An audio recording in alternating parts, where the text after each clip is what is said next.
into Chinese electric car makers. Brussels suspects state help from Beijing is giving them an unfair advantage in the market. Remember when China was the world's car superpower? Well, hold on to your steering wheels, folks, because things have taken a sharp turn. Millions of cars sit unsold. Some of the cars in China are even celebrating their 5th birthdays without getting sold. It's interesting, isn't it? Have you ever thought why the cost of electric cars dropped this year? All these models are the newest models that are parked in dealership lots. What used to be the best-selling electric automobiles started to disappear last year as a result of the intense rivalry among gasoline-powered vehicles. Since fewer individuals are purchasing vehicles these days, the inventory moves more slowly. If they aren't sold right away, many of these automobiles will quickly become out of stock. The only solution? Yes, cutting prices. So yeah, when we say electric vehicles are going to see major price cuts this year, we mean it. It's a sure thing because of the oversupply in recent years. A large number of companies that were previously focused on making gasoline automobiles have suffered a severe decline in their capacity utilization rates due to the advent of new electric vehicle manufacturers in China. Many of these facilities have been shut down or left abandoned, giving rise to the term zombie factories. According to analysts, throughout the next 10 years, China's automotive market may witness the opening of hundreds of these zombie vehicle plants. According to data from Shanghai-based consulting firm Automobility, the number of gasoline-powered vehicles manufactured in China in 2017 was 17.7 million, a 37% decrease from the high. According to Automobility creator Bill Russo, up to half of the industry's capacity, or around 25 million vehicles, remained underutilized as a result of the sharp decline in gasoline automobile sales. Some of the older facilities will become zombie factories and permanently stop producing cars, while others will be converted to produce plug-in hybrid or electric vehicles. This situation presents difficulties for both international and domestic businesses. According to Russo, a number of China's automakers are faced with a choice: either allow the plants to stop producing cars or produce some cars that they can later export to countries like Mexico or Russia. According to estimates from Chinese financial news site EAI, the dramatic decrease in gasoline car sales has had a serious impact on modern manufacturers and their subsidiaries, including Kia Motors. Total sales in China fell from roughly 1.8 million units in 2016 to barely 310,000 units last year. Can you imagine? Only 5 of the 6 Sino-foreign joint venture automakers had capacity utilization rates greater than 50%. The remaining 8 had rates lower than 30%. Brands such as Ueda Kia, Chang'an Ford, GAC Mitsubishi, and Dongfeng Peugeot Citroën had capacity utilization rates of less than 10%.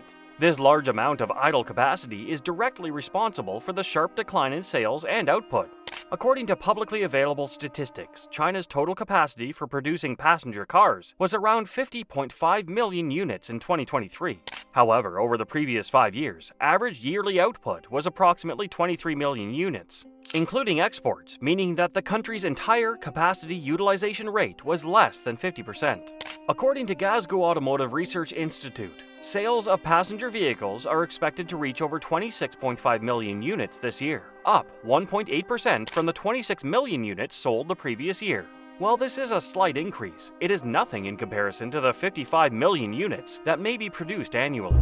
Closures, production halts, mergers, and transformations will become the norm over the next 10 years, according to Chen Yudong, a former president of BOS China and board consultant for the BOS Group.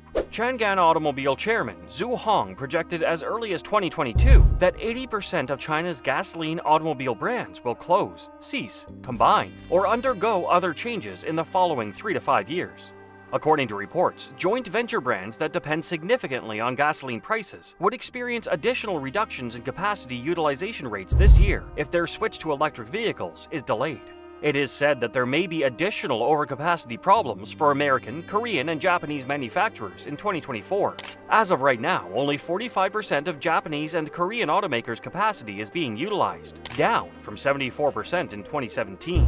The capacity utilization rates of Korean automakers have declined more quickly than those of other manufacturers. With a combined capacity of around 2 million units in China, Beijing, Hyundai, and Kia, for instance, are only expected to produce 330,000 units this year, utilizing less than 20% of their capacity.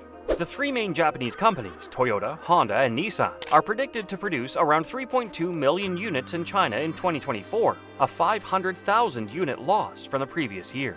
This might result in an 8% decline in their capacity utilization rates to 51%. In the meantime, American companies Ford and GM are facing difficulties in the Chinese market since their sales have been dropping for a number of years. Forecasts suggest that SGM General Motors and Chang'an Ford will produce around 94,000 units this year, down from 300,000 units the previous year, with capacity utilization rates falling to roughly 30% overall. As market rivalry heats up, the problem of overcapacity has also extended to the new energy vehicle industry. How does 2024 look? Since the start of the year, manufacturers have been obliged to lower prices due to overcapacity. China's domestic auto sector is involved in a pricing war that is only going to get worse as 2024 goes on. After the Chinese New Year break ended, new energy vehicle costs in China have decreased significantly. Voice of America claims that BYD spearheaded the initiative by slashing the beginning price of its models, which were originally priced at roughly 100,000 yuan by 20,000 yuan. This action forced rivals to lower their prices in retaliation. Price reductions ranging from 10,000 to 30,000 yuan were observed at dealerships of major brands, including GAC, Wuling, and Chang'an on the streets of Harbin, Heilongjiang Province. In addition to forcing the discounting of gasoline automobiles to clear inventory, the average 30% price reduction for new energy vehicles also caused a more severe blow to used car dealers. In China's electric vehicle market, at least 75 car brands have been eliminated over the past 3 years. In addition, some automakers deceive customers and violate corporate ethics by paying celebrities high endorsement fees even when the celebrities haven't used the product in question. He thinks the automobile sector will undergo major changes in the next 2 years. With a penetration rate of more than 35%, China's domestic manufacturing of new energy cars has approached 10 million units. However, the sector as a whole is losing a lot of money. Just 4 or 5 of the more than 70 passenger vehicle brands are profitable. Furthermore, there are constant stories of businesses stopping production in addition to big manufacturers lowering their prices in an effort to move their cars. According to the Financial Times, China has profited from growing its global trade sector through low-cost commodities since entering the WTO in 2001. The export prices of Chinese products are, however, declining at the highest rate since the 2008 financial crisis as a result of sluggish consumer spending, the weakening yuan, and the present recession in the domestic real estate market. And finally, the existence of zombie factories presents a number of issues and difficulties for the whole automotive sector, including the supply chain that is involved. The capacity of these facilities is not completely used due to the excess in the automobile industry, resulting in resource waste. This is also having an impact on blue-collar workers' livelihoods by reducing the number of jobs in the automotive supply chain. In addition, the presence of zombie factories is hurting regional economies by lowering tax receipts and discouraging investment prospects. That's all, guys. Will China regain its momentum, or will the future still be bleak? Do let us know your thoughts and subscribe to our channel for more information.